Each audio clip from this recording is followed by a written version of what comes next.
बोईतालु पत्र किंबा कखारु पत्र एथिरे आमे बहुत भेराइटी रेसिपी तैयारी करथाउ जेमति कि साग राई आउ यार तरकारी मध्ये तैयारी करथाउ खाइबा को एटा बहुत बढ़िया टेस्ट लागे और मैक्सिमम टाइम रे एथिरे आमे राई बनै के खाइथाउ कारण बहुत जण भाबंती एथिरे साग बनै के खाइले एटा खाइबा को ते टेस्ट लागेनी। आज आमे एथिरे साग बनेबा आउ आपण विश्वास करंतु जदि ए टाइप रो याकू तैयारी करके खाइबे ना साग खाइबा पे बहुत बढ़िया टेस्ट लागिबो। सेति पे वीडियो को एंड जाय देखंतु। वीडियो भल लागले लाइक कर देबे शेयर करबे चैनल नुआ थिले सब्सक्राइब करनेबे फेसबुक पेज रे देखुतिले निश्चित भाव में फॉलो करनियंतु। चलंतु स्टार्ट करबा आज रेसिपी। प्रथमे बोईतालु पत्र को आमे भल भाव में क्लीन करनबा तार जो सिरा गुड़ा थाए ताको आमे बाहर करनबा तार जो डेम्फ गुड़ा कि जो नाड़ गुड़ा रे सिरा गुड़ा थाए ताको मते भल कि आमे बाहर करनबा से सब रही गले ना सागटा खाइबा पई बिल्कुल भी भल लागेनी। सेति में ताको भल से आमे क्लीन करबा तापरे पत्र को आमे दुई हाथ रे घसिकी भल से आमे क्लीन करनबा माने सागटा जो टांसिया लागे सेटा लागेबनी पत्र को जदि आमे भल भाव में घसी नबा ताको धोईकी मुझे क्लीन करके नहीं आसला परे ताको एमती पूरा छोट छोट करके काटी नेली आ कौड़िया पत्र होइतिले ए सागटा खाइबा पई बहुत बढ़िया टेस्ट लागे। साग काटी सारला परे तार जो नाड़ गुड़ा थिला ताको भी एमती छोट छोट करके आमे काटी नबा। तो एठी हमर साग गुड़ा सब रेडी हे गला। चलंतु नेक्स्ट प्रिपरेशन करबा। एठी मु कड़ाई गरम करके अल्प चिनाबादाम नहीं कि भल भाव में भाजी नहीं मैंने गोटे मुठा पाखापाखि चिनाबादाम नवा अधिक क्वांटिटी रे चिनाबादाम नबानी ना खाइबापी ये बिल्कुल भी भल लगे।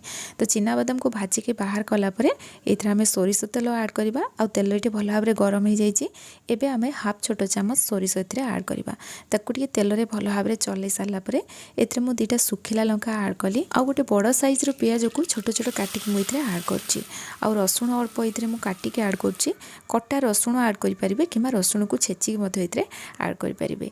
या आम भल भाव में चल ना जिते भी आम साग तैयारी करती प्राय टाइम रसुण छेचा पकईकि आम साग तैयारी करते किंतु ये आम रसुण प्याज मिसेकी पकाउछन्ती एटा किंतु बहुत बढ़िया टेस्ट लगे। आप निश्चय एमती उपाय थे ट्राए करेंगे। रसुण प्याज को आम अत्यधिक भाजबानी हल्का टिके भाजी है ये आम बड़ी आड करवा 3टा छोट साइज बड़ी को हेमदस्तार टिके दरदरा करके गुंड कर देछि तापर मुझे आड कली या समय भाजी देलापर बड़ीटा देखो टे भाजी हो गला। ये आम ये मुग आड करवा। तो ये मुग को मुझे बहुत समय है बतरेकी रखी थी ये 2 चामच नॉर्मल चामच रे 2 चामच हम मुग ये मुझे आड कली। आलू को ये छोट छोट काटिके आड करवा बड़ साइज आलूटे मुझे नहीं एवं आम बोईतालु पत्र जो नाड़ थिला ताकू आम ये आड करवा स्वाद अनुसार लुण देदेबा या आम भल भाव में मिक्स करनबा। सागर जदि आप मुग पकेबे मुग को बहुत समय आगु बतुराई देथिबे नहले मुगटा एमती भाजी हवा भितर बिल्कुल भी सिझिबनी।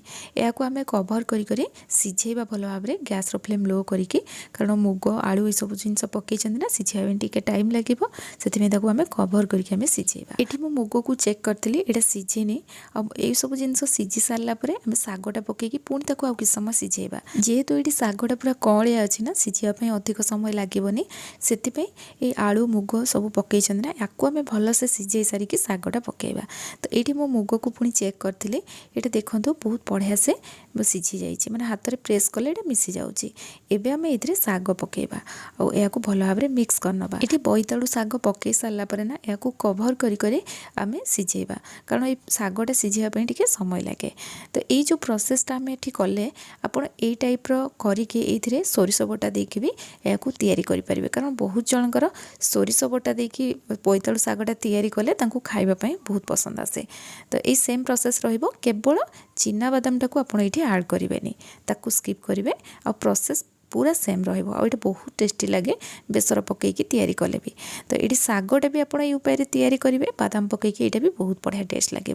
तो ये साग को मु कि समय भल भाव में चलई देली देखो ये सिझी गलानी साग भल भाव में एमती पूरा सिझी जीव लास्ट आम बादाम को भाजिकी रखते ना ताकू हेमदस्तार कंचा लंका देकी भल भाव में छेची नहीं मैंने पूरा गुंड करवानी मिसेबानी हल्का टिके दरदरा करके गुंड करवा आ ये लास्ट पूरा आड करवा ये जो बादामटा तापर आम या भल भाव में मिक्स करनबा। तो ये देखो आमर साग रेडी हो गला। ये खाइबा को बहुत बढ़िया टेस्ट लगे आ मुझे कहली आप चाहिए या राई तैयारी करेंगे केवल चिनाबादाम को स्किप करेंगे। तो ये आमर साग रेडी हो गला बहुत बढ़िया टेस्ट लगे आप निश्चय ट्राए करूँ। आज ये साग रेसिपी आपको केमती लगे मत कमेंट सेक्शन में जनइबे। जदि वीडियो पसंद आसो लाइक करने जमा भी भूलें पुणी आसबि नुआ रेसिपी नहीं कि से पर्यंत रोची। धन्यवाद।